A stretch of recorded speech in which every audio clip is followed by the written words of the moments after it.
Salam, 7-ci və 8-ci mövzumuza aid olan test tapşırıqlarını birlikdə işləyək. Sual 1. Psixanalizin banisi kimdir? A variantı Thorndike, B variantı Freud, C variantı Watson, D variantı Harlon, Y variantı Serena. Biz demişdik ki, psixanalizin banisi Freuddir. Hətta onun adı ilə bu nəzəriyyə bəzən Freudizm adlanır. Deməli, bizim düzgün cavabımız B variantı Sigmund Freud. İkinci sual. Behaviorizm təliminin baniləri kimlərdir? A variantı Thorndike Freud, B variantı Thorndike Watson, C variantı Watson və Wundt, D variantı Binet və Watson, E variantı Harlon və Watson. Behaviorizm təliminin banisi Thorndike və Watson idi. Watson nəzəri olaraq banisi hesab olunur. Humanist psixologiyanın yaradıcıları kimlərdir? Freud psixoanalizdir. Watson behaviorizmdir. Rogers, bəli, humanist psixologiyanın yaradıcılarındandır, yaxud banilərindəndir. Thorndike behaviorizmdir. Wundt deyil, Allport, bəli. Bu ne deyil? Bir də cavabımızda Maslow, Abraham Maslow. Deməli, 3, 6, 8. Düzgün cavabımız A variantı. 3, 6, 8. Sual 4. Psixologiyanın tədqiqat qrupları və metodları arasındakı uyğunluğu tapın. 1. Təşkilati metodlar, müqayisəli, kompleks, longitudinal, uzun müddətli. Bəli, təşkilati metodlara A variantı aiddir. Empirik metodlar. Empirik metodlara demişdik müşahidə, özlü müşahidə, eksperiment 2-yə B variantı. Materialların işlənilmə preyumları isə kəmiyyət və keyfiyyət. A, B, C, 1A, 2B, 3C. 1A, 2B, 3C. Düzgün variantımız D variantıdır. 5-ci sual. Elmi o əvvəlki testlərin təkrarıdır. 6-cı sual. Psixologiya elminin əsas metodlarını müəyyən edin. Psixologiya elminin əsas 2 metodu var. Müşahidə və eksperiment. Bununla yanaşı özünü müşahidə də psixologiyada ilk metodlardan biridir. Həmçinin müşahidənin bir növü kimi də qeyd oluna bilər. Düzgün cavabımız 4, 6, 8. Y bəndindədir. 4, 6, 8. Növbəti sual. 7-ci sual. Anket sorğusunun intervyudan fərqi nədən ibarətdir? Şifahi və yazılı olur? Xeyr. Bu metodla bütün tədqiqatlarda istifadə etmək olar? Xeyr. Yalnız kollektivlərdə aparılır? Xeyr. Bioqrafik olması ilə? Xeyr. Suallara yazılı surətdə cavab vermək. Bəli, düzgün cavabımız Y variantıdır. Bizim açar sözümüz yazılı sözüdür. Biz axı demişdik ki, anketdə yazılı, intervyuda isə şifahi sözləri bizim açar sözümüzdür. Sosiometrik metod hansı alim tərəfindən işlənibdir? John Moreno tərəfindən işlənilmişdir. Daha sonra Amerikan psixoloqları ondan daha geniş istifadə etməyə başlamışdı. Eksperimental metodun neçə növü var? Biz demişdik, eksperimental metodun 2 növü var. Bu, təbii eksperiment metodu idi. Bir də laborator eksperiment metodu idi. Cavabımız 3, 5. D variantı. Növbəti sual. Psixodiagnostik metodları tap və ardıcıllığını müəyyən et. Psixodiagnostik metodlar. Testlər psixodiagnostikdir, bəli. Anketlər psixodiagnostikdir. Anketlər psixodiagnostikdir. 5, 6. Sosiometriya psixodiagnostikdir, düzdür. İntervyu psixodiagnostikdir. 5, 7, 8, 10. Düzgün cavabımız C variantı.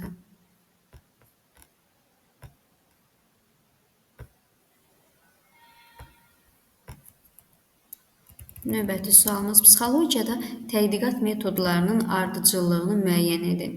Tədqiqat metodları təşkilati, daha sonra gəlir empirik və elmi tədqiqatların kəmiyyət, keyfiyyəti, Bir də şərh metodları. 1, 4, 6, 8. Düzgün cavabımız D variantı.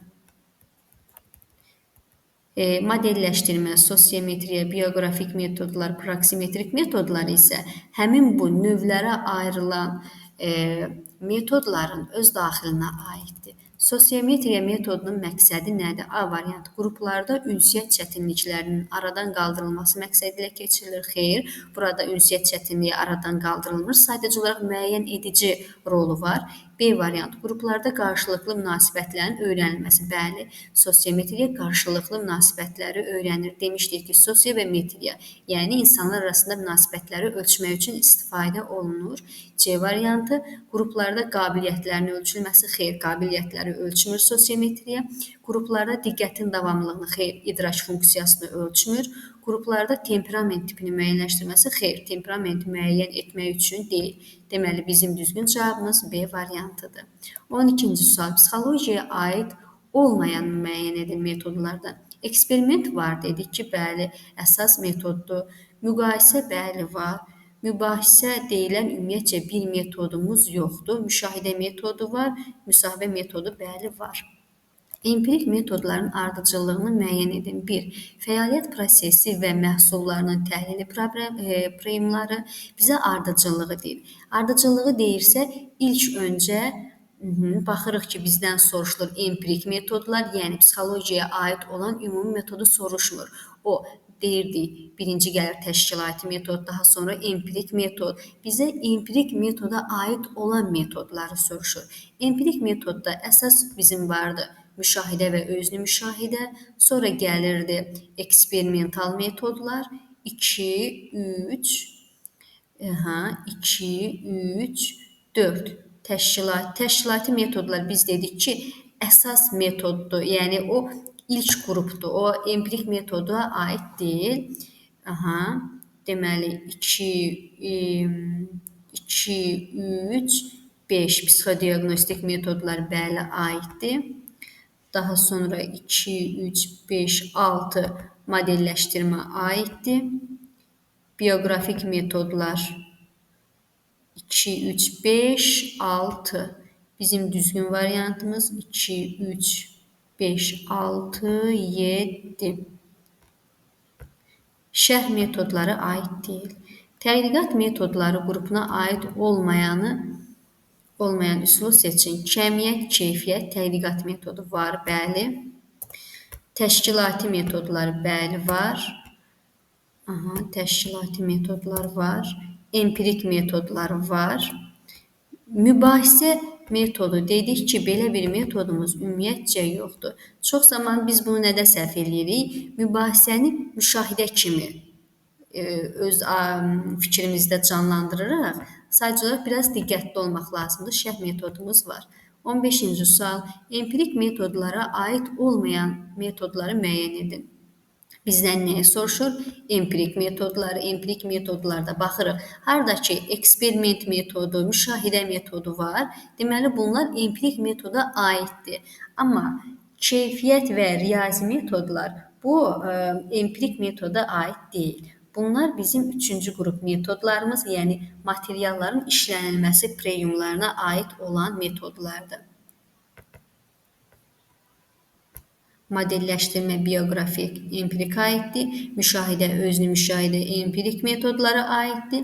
Eksperimental və psixodiagnostik, bəli, empirik metodlara aiddir. Proksimetrik metodlar da empirikə aiddir. 16-cı sual. Elmi materialların kəmiyyət və keyfiyyət təhlili metodlarına aid olmayanı seçin. Materialların tipə, qrupa görə variantlara təsnifatı aiddir, bəli. Sonra kəmiyyət təhlili, bəli, aiddir adından göründüyü kimi. Riyazi statistika, yəni burada da kəmiyyətdən söhbət gedir, bu da aiddir. Keyfiyyət təhlili, bu da aiddir. Sosiometriya metodu isə bizim empirik metodlarımıza aiddir. Yəni bu sosiometriya kəmiyyət, keyfiyyət təhlilinə aid deyil. Sosiometriya empirik metodların içində diaqnostik, psixodiaqnostik metodların daxilinə aiddir. 17. Şərh metoduna aid olan metodları müəyyən et. Bəli, burada şərh metodunu əsas iki cür yadda saxlayırıq. Struktur çox rahat. Bir də genetik. Bu ikisi bizim şərh metodumuzun əsasını təşkil edir. Şərh metodu deyəndə bu bizim dördüncü qrup metodlarımız idi. Onlar struktur və genetik metodların müxtəlif variantlarından ibarət idi. Bu metodların köməyi ilə öyrənilən psixoproses hadisənin, məsələn, təfəkkür ola bilər, hafizə ola bilər, təxəyyül, qabiliyyət və s. strukturu təhlil olunur və yaxud müəyyən bir yaş dövründə, tutaq ki, 3 yaşından 6 yaşına qədər, yaxud 3 yaşından 15 yaşına kimi inkişaf xüsusiyyətlərini aydınlaşdırırdı demişdik. Düzgün cavabımız 1-4. 1-4 haradadır? D variantında.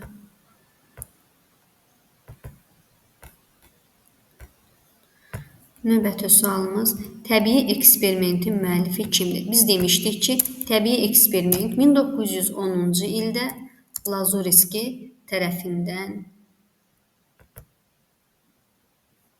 istifadə olunmuşdur, elmə gətirilmişdir.